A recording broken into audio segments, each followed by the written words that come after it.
The story that I'm about to read to you, I'm going to make sure that I put the link in the description box down below. And while you're here, if you don't mind, please consider subscribing. Here we go. Coronavirus death toll rises to 1,775 as China reports 105 new fatalities. The number of new infections rises again as the World Health Organization says future path of the COVID-19 epidemic is impossible to predict. The contagion has spread to at least 25 other countries, killing 5 outside of mainland China. Mainland China's health authority on Monday reported 2,048 new coronavirus cases and 105 deaths, taking its toll to 70,548 and 1,770 respectively as of midnight on Sunday. Hubei province, the epicenter of the outbreak, accounted for 100 of the new deaths and 1,933 of the newly confirmed cases. Its figures took the totals announced by the province health commission to 1,696 and 58,182 respectively, while the global death toll stood at 1,775. New infections for the province and the country were up on the previous day when China had reported 2,009 newly confirmed cases and 142 fatalities. The number of new cases had previously dropped 3 days in a row after a spike in confirmed cases on Thursday, when the diagnostic criteria were widened, with nearly 10 times more being diagnosed than the day before. But global concern remained high about the outbreak's spread, emphasized by the United States announcement that more than 36 Americans from a cruise ship quarantined off Japan were infected. The World Health Organization, WHO, said late on Sunday that the future path of COVID-19, the disease caused by the virus, was impossible to predict as international experts began meeting their counterparts in China.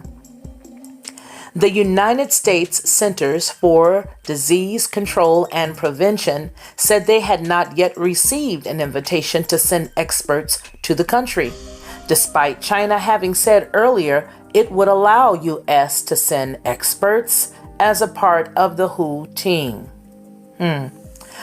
Of the 1,933 new cases announced on Monday, 1,690 were confirmed from Hubei's capital, Wuhan, where the virus is believed to have originated at a seafood and meat market. Now, that part right there, I can't go for any of that garbage, but okay. Anyway, as the Chinese government scrambles to contain the outbreak, restrictions have tightened further from Hubei. Vehicles, excluding those for essential service, have been banned from the roads in the province, and the companies have been told to stay shut until further notice. Now, I'm going to stop the story and allow you guys to read it for yourselves, but I'm going to go back to the top and make some comments. The first thing that I noticed, I don't know whether you guys noticed this or not, but do you notice how they put emphasis on the fact that they had record low numbers and they had a spike or whatever, and then they had 3 low numbers in a row? I'm going to tell you what they're setting us up for. They're setting us up to believe that everything is okay. Again, I keep saying nothing to see here. That's exactly what they're setting us up for. They're letting us hear the numbers are low. See, we're getting a hold on it. We're just controlling it. We only had 2,900 newly confirmed cases here on this day. And now look, we're going down. We're getting it. No, you're not getting it. What you're getting is pressure from all of the greedy countries that are taking exports from you. That's what you're getting. You're getting the pressure from Apple. So that you can continue to make those iPhones. You're getting the pressure from everybody. They're all supposed to start working again here pretty soon.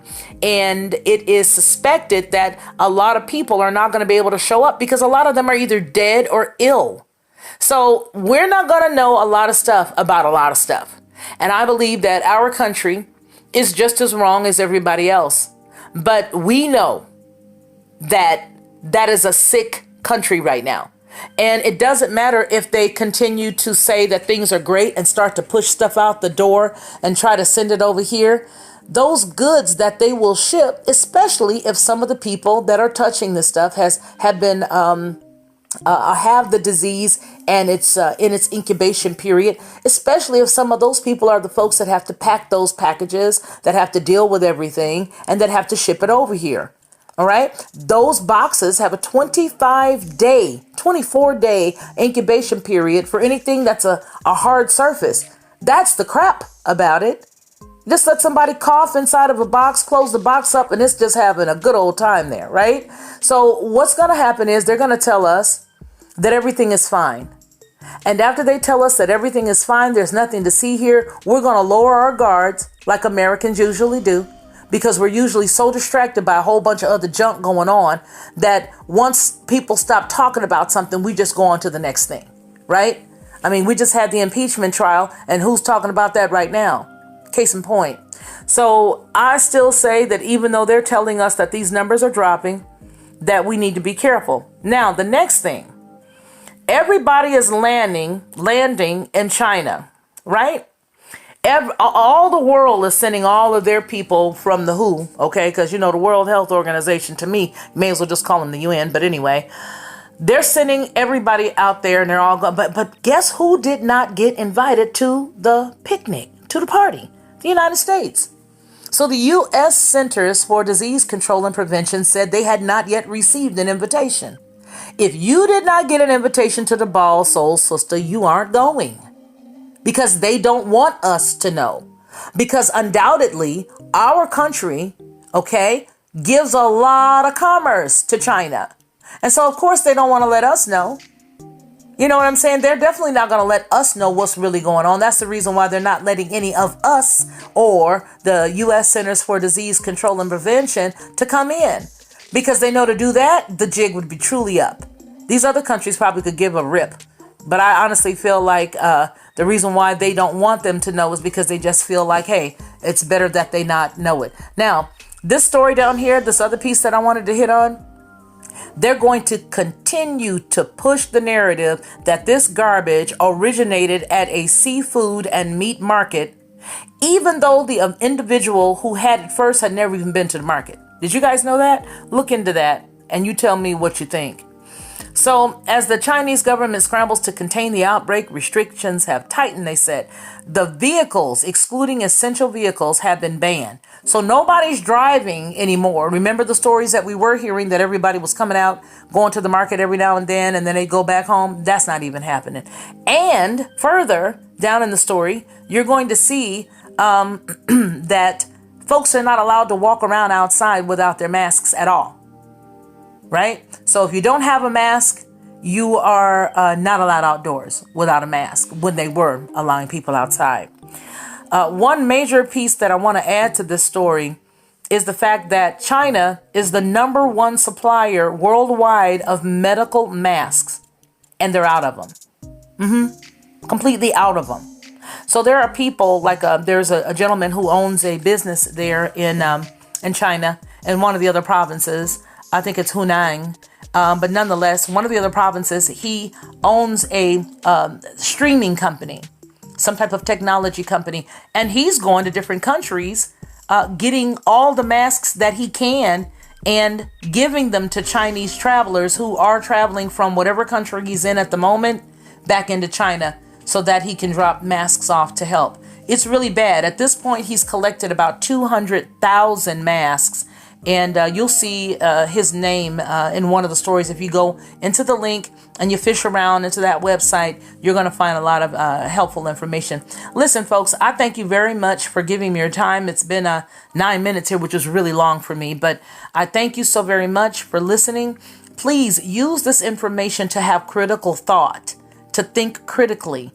Okay? That's what I want you guys to do. I don't want you to just feel like, okay, we're in the clear. They said it's good. The numbers are low. Don't do that.